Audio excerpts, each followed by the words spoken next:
കായംകുളം YWCAയുടെ നേതൃത്വത്തിൽ നഗരസഭ 14-11 വാർഡുകളിലെ മാതാപിതാക്കൾ, കുട്ടികൾ എന്നിവർക്കായി കൗമാരപ്രായത്തിലെ വിഷയങ്ങൾ എന്ന വിഷയത്തിൽ ബോധവൽക്കരണ ക്ലാസ് നടത്തി. കായംകുളം YWCAയുടെ ആഭിമുഖ്യത്തിൽ കായംകുളം നഗരസഭ 14-11 വാർഡുകളിലെ കുട്ടികൾക്കും മാതാപിതാക്കൾക്കും വേണ്ടി സംഘടിപ്പിച്ച കൗമാരപ്രായത്തിലെ പ്രശ്നങ്ങളും പരിഹാരങ്ങളും നിയമവ്യവസ്ഥിതികളും എന്ന വിഷയത്തെ ആസ്പദമാക്കി നടക്കാവ് LP സ്കൂളിൽ സെമിനാർ സംഘടിപ്പിച്ചു. YWCA സെക്രട്ടറി ശിഖ തോമസ് അധ്യക്ഷത വഹിച്ചു. സെമിനാർ കായംകുളം DYSP ബാബുക്കുട്ടൻ ഉദ്ഘാടനം ചെയ്തു. നമ്മൾ വിചാരിക്കുന്നതിനേക്കാൾ അപ്പുറം നിങ്ങൾ സ്വപ്നം കാണും. സ്വപ്നം കാണുമെന്ന് പറഞ്ഞാൽ ഉറക്കത്തിൻ്റെ സ്വപ്നം കാണാനല്ല പറഞ്ഞത്. നിങ്ങൾ സ്വപ്നം കാണണം. നല്ല നാളെ എന്താണ്, നിങ്ങൾ ആരാകണമെന്ന് ആഗ്രഹിച്ചാൽ തീർച്ചയായിട്ടും നിങ്ങൾക്ക് ആകാൻ പറ്റും. ഞാൻ പണ്ട് സ്കൂളിൽ പഠിച്ചുകൊണ്ടിരുന്ന ഒരു പോലീസുകാരനാകണമെന്ന് ആഗ്രഹിച്ചു. തീർച്ചയായിട്ടും ഞാൻ കിട്ടി. സത്യം, ഞാൻ പോലീസൊക്കെ വരുമ്പോൾ എനിക്ക് ഭയങ്കര പേടിയായിരുന്നു. എന്നാലും ഞാൻ പോയി നിന്ന് നോക്കുമായിരുന്നു പൊക്കമൊക്കെ ആയെന്ന്. അങ്ങനെ എൻ്റെ മനസ്സിൽ ഒരു പോലീസുകാരനാകണമെന്ന് ആഗ്രഹിച്ചു. എന്തുകൊണ്ടാണ് ഞാൻ പോലീസുകാരനാകണമെന്ന് ആഗ്രഹിച്ചതെന്നറിയാം? ഇന്ന് ഏറ്റവും കൂടുതൽ സങ്കടം ചെന്ന് പറയുന്ന പോലീസ് സ്റ്റേഷനുകൾ നിങ്ങൾ നോക്കുക. ഏതെങ്കിലും ഓഫീസുകൾ നിങ്ങൾ കണ്ണു നിറഞ്ഞുകൊണ്ട് ചെല്ലാറുണ്ടോ? പക്ഷേ ചെല്ലുന്നത് കണ്ണു നിറഞ്ഞുകൊണ്ട് ചെല്ലുന്ന രണ്ടിടത്ത് മാത്രമേ ഉള്ളൂ. ഒന്ന് നിങ്ങൾ ചെല്ലുന്ന പോലീസ് സ്റ്റേഷൻ, രണ്ട് നിങ്ങൾ ചെല്ലുന്ന ആരാധനാലയങ്ങൾ.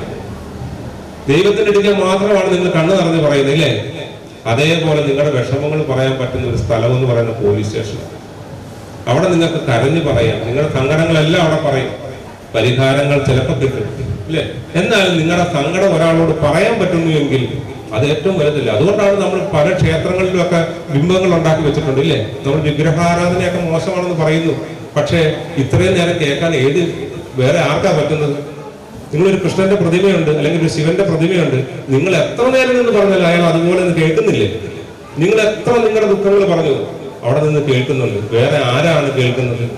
നമുക്ക് ചെവി തന്നിരിക്കുന്നത് കേൾക്കാനാണ്, ഇല്ലേ? നമ്മുടെ ദുഃഖങ്ങൾ കേൾക്കാൻ നിങ്ങൾ മെനക്കെടുന്നില്ല എങ്കിൽ അത് വളരെ വലിയ ആപത്തിലേക്ക് പോകും. അതുകൊണ്ടാണ് ഉള്ളൂർ പറഞ്ഞത്, അടുത്തു നിൽപ്പോർ അനുജനെ നോക്കാൻ അക്ഷികളില്ലാത്തോർക്ക് അരൂപനീശ്വരൻ അദൃശ്യനായാൽ അതിലെന്താച്ചത്, അല്ലേ?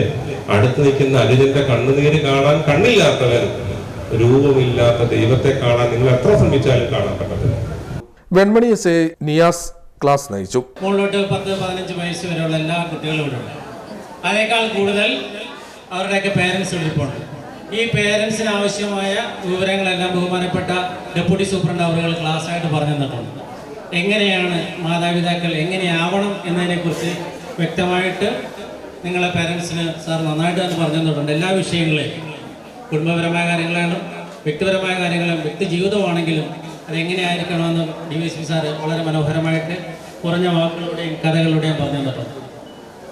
ഇന്ന് ഞങ്ങളുടെ ജില്ലാ പോലീസ് മേധാവി ഇന്ന് രാവിലെ ഞങ്ങൾക്ക് കിട്ടിയ നിർദ്ദേശം എന്ന് പറയുന്നത്, നമ്മുടെ ആലപ്പുഴ ജില്ലയിലും അതുപോലെ തന്നെ ഈ കേരളത്തിൽ മൊത്തത്തിലും വാഹന അപകടങ്ങൾ ഒരുപാട് കുറഞ്ഞിട്ടുണ്ട്. ആ കുറയുന്നതിന് പ്രധാന കാരണം നമ്മൾ ലോ എൻഫോഴ്സ്മെൻ്റ് ആണ്. എന്ന് പറഞ്ഞാൽ നമ്മൾ പെറ്റി കൊടുക്കുകയും മറ്റുള്ളതും ചെയ്യുന്നത് കൊണ്ടാണ് എന്നാണ് പറഞ്ഞു വെച്ചിരിക്കുന്നത്. എന്നാൽ അത് മാത്രമല്ല, നമ്മൾ എന്ത് ചെയ്യണം? സാധാരണ ജനങ്ങളിലേക്കും കുട്ടികളിലേക്ക് ഇറങ്ങി വന്ന് നിയമബോധം ഉണ്ടാക്കി കൊടുക്കണമെന്ന് പ്രത്യേകം ജില്ലാ പോലീസ് മേധാവി ഇന്ന് രാവിലെ ഞങ്ങൾക്കെല്ലാം നിർദ്ദേശം നൽകിയിട്ടുണ്ട്. അതിൻ്റെ അടിസ്ഥാനത്തിൽ ഒരു ബോധവൽക്കരണം, ട്രാഫിക് ബോധവൽക്കരണം, മറ്റുള്ള നിയമങ്ങളെ സംബന്ധിച്ചുള്ള ചെറിയ ബോധവൽക്കരണം, അതാണ് നിങ്ങൾക്ക് വേണ്ടിയിട്ട് ഞാനിപ്പോൾ പറയാൻ ആഗ്രഹിക്കുന്നത്. അപ്പോൾ നമുക്ക് നമ്മുടെ ചെറിയ സെഷനിലേക്ക് കടക്കാം. ക്ലാസ് തുടങ്ങുന്നതിന് മുമ്പ് 1-2 കൊച്ചു ചോദ്യം. കായംകുളം നഗരസഭ 14-ാം വാർഡ് കൗൺസിലർ അൻസാരി കോയിക്കലേത്ത്, 11-ാം ward councillor R Sumithran, Nadakkavu LP school HM M Gopikrishnan, YWCA ഭാരവാഹികളായ ലിറ്റി ശശി, ഷേർലി സജു, വത്സ ബിനോയ്, മഞ്ജു മോഹൻ എന്നിവർ സംസാരിച്ചു. പ്രസിഡന്റ് ലീന ജോസഫ് ജോൺ കൃതജ്ഞത രേഖപ്പെടുത്തി. CDNet news Kayamkulam.